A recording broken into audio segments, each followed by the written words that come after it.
پیارے دوستو، ویڈیو شروع کرنے سے پہلے آپ کو یہ بتا دینا چاہتے ہیں کہ یہ ویڈیو کمزور دل حضرات بالکل مت دیکھیں، کیونکہ آج ہم آپ کو کراچی کے ایک ایسے قبرستان کے بارے میں بتانے اور دکھانے والے ہیں جہاں مردے رات کو قبروں سے باہر آ جاتے ہیں۔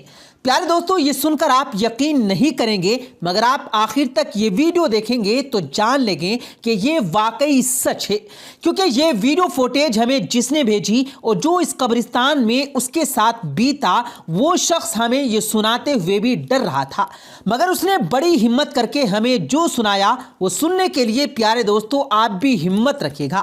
اس سے پہلے کہ ہم یہ سبھی معاملہ آپ کو تفصیل سے بتائیں اور دکھائیں، آپ سے گزارش ہے کہ ہمارے چینل کو سبسکرائب کر لیں، ساتھ لگے بیل نوٹیفیکیشن پر ضرور کلک کریں تاکہ لیٹسٹ اپلوڈ ہونے والی ہماری ویڈیوز کا نوٹیفیکیشن آپ تک بر وقت پہنچتا رہے۔ ویڈیو کو لائک کریں، شیئر کریں اپنے دوستوں کے ساتھ اور کمنٹس میں اپنی رائے کا اظہار ضرور کیجیے گا۔ پیارے دوستو، یوں تو ہماری زندگی میں کبھی نہ کبھی کوئی نہ کوئی خوفناک واقعہ ضرور پیش آیا ہوگا، تاہم کچھ واقعات ناقابل یقین ہوتے ہیں اور چاہ کر بھی ذہن اور دل سے مٹ نہیں پاتے۔ یہ واقعہ جو ہم آج آپ کو سنانے جا رہے ہیں، یہ واقعہ ہمیں سرفراز نامی ایک شخص نے سنایا جو لاہور کا رہنے والا ہے۔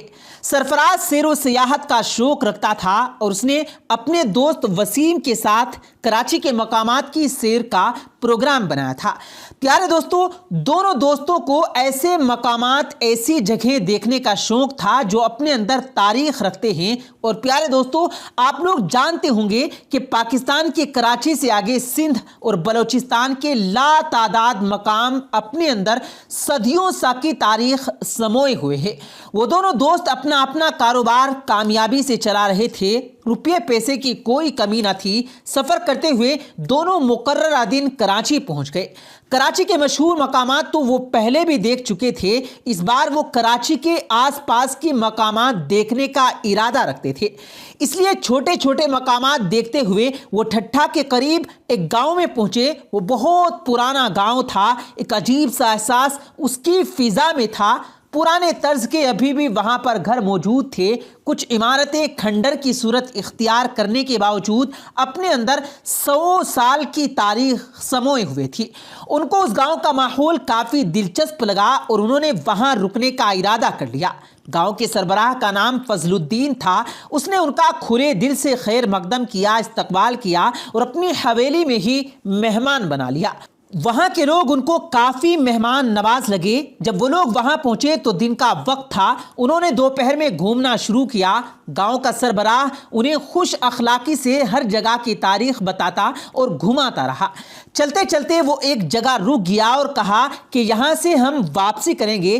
اس کے چہرے پر خوف کے آثار واضح ہو رہے تھے۔ انہوں نے اس کو خوف کو محسوس کیا تو گاؤں کے سربراہ فضل الدین سے پوچھا کہ اس کے آگے بھی ہمیں کوئی دلچسپ جگہ نظر آ رہی ہے؟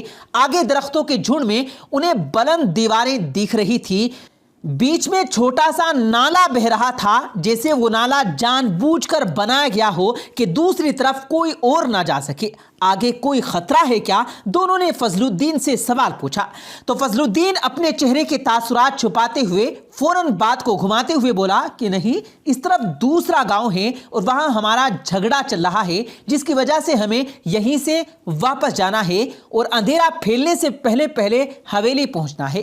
اس لیے وہ لوگ وہاں سے چل تو پڑے، مگر انہیں فضل الدین کا چہرہ بتا گیا تھا کہ وہ کچھ چھپا رہا ہے اور انہیں بتانا نہیں چاہ رہا۔ شام سے پہلے وہ انہیں حویلی لے گیا جہاں ان کی کافی خاطر مدارات کی گئی۔ اندھیرا پھیلتے ہی ان دونوں نے محسوس کیا کہ جیسے یہاں کے لوگ اندھیرے سے ڈرے ہوئے ہوں، یا کچھ ایسی بات ضرور ہے، کیونکہ اندھیرا پھیلتے ہی حویلی کے دروازوں کو اچھی طرح سے بند کر دیا گیا اور گاؤں کے لوگ اپنے اپنے گھروں میں گھستے چلے گئے۔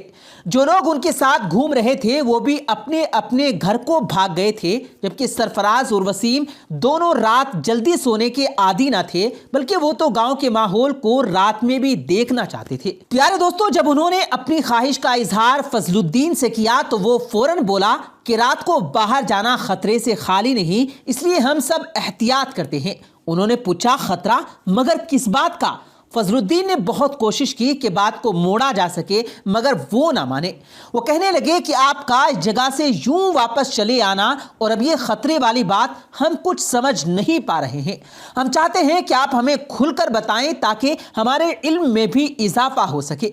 फजलुद्दीन ने खामोशी तोड़ी और एक आह भरते हुए बोला कि जैसा आपको बता चुका हूं, सदियों की तारीख ये अपने अंदर रखता है। जहां से मैं आपको वापस ले आया था उसके आगे जो ऊंची ऊंची दीवारें दरख्तों के झुंड में आपको दिखाई दे रही थी, वो जगह चटली कहलाती है और वो एक पुराना कब्रिस्तान है जिसे चटली कब्रिस्तान कहा जाता है। ये कब्रिस्तान खौफनाक दास्तानों से भरा पड़ा है। इसे पुरानी दुनिया के बड़े कब्रिस्तानों में गिना जा सकता है। इसका रकबा तकरीबन 10 किलोमीटर पर मुहीत है। यहाँ लाखों कब्रें हैं। यह कब्रिस्तान कोई नहीं जानता कितना पुराना है, मगर एक अंदाज़ा है कि ये 500 साल पुराना है। 1981 में इसे कब्रिस्तान को वर्ल्ड हेरिटेज में शामिल कर लिया गया था। फिर मकामी लोगों ने यहाँ ऐसा कुछ देखा कि जिसे सुनकर ही इंसान के रोंगटे खड़े हो जाएं।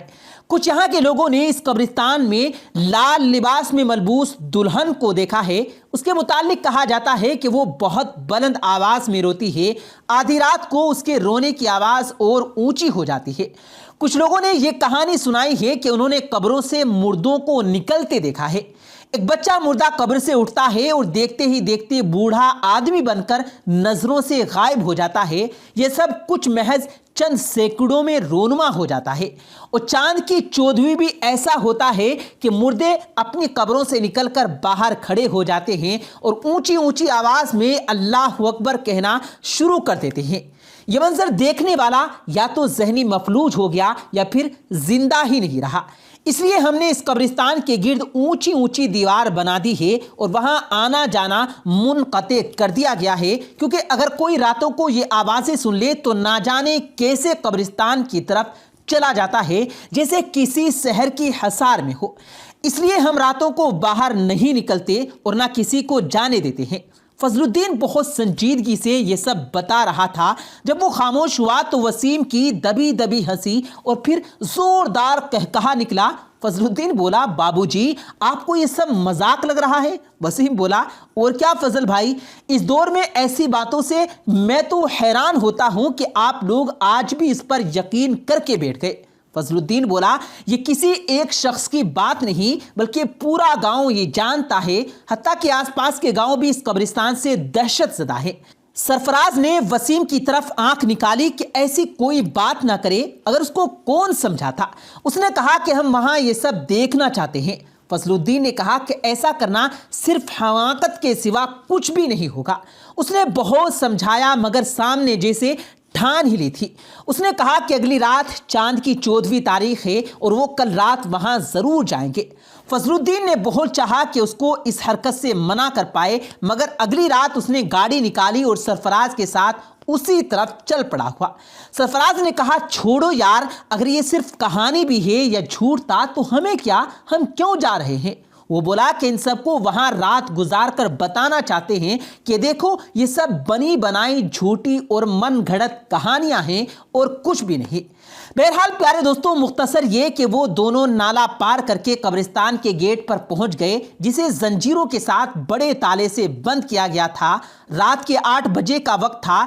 दोनों ने गेट के बाहर ही कैंप लगाया और आग जलाकर बैठ गए। वो हंसी मजाक करके वहां सन्नाटे को नजरअंदाज करके वक्त गुजारने लगे।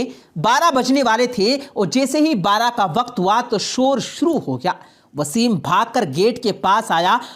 उसने सरफराज को भी बोला तो फौरन सरफराज भागता हुआ गेट पर पहुंच गया।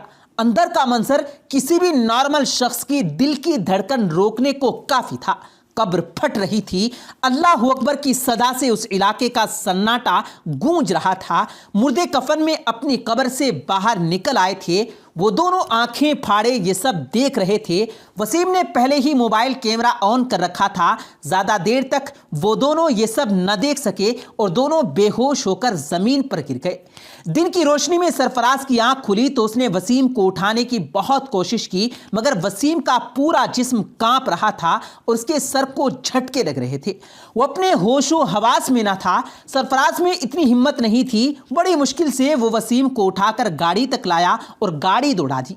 कराची में सीधा वो अस्पताल पहुंचा। वसीम को वहां ट्रीटमेंट दी गई, मगर वसीम अपना ज़हनी तवाज़ुन खो बैठा था। दोनों लाहौर वापस आ गए, मगर सरफराज भी बहुत अरसे तक बीमार रहा। वो आधी आधी रात उठ जाता और चीखता। फिर उसने नमाज की पाबंदी शुरू की, खुदा से मदद तलब की। वसीम तो ठीक ना हो सका, मगर सरफराज किसी तरह अपने उस खौफ से बाहर निकल आया था। प्यारे दोस्तों, हम नहीं जानते कि सरफराज कितना सच और कितना झूठ सुना रहा था, मगर सुनाते हुए उसकी हालत उसकी सच्चाई की गवाही दे रही थी। हमें महसूस हो रहा था कि ये सच बता रहा है। आप इस बारे में क्या सोचते हैं? आपकी क्या राय है? कमेंट्स में अपनी राय जरूर दीजिएगा।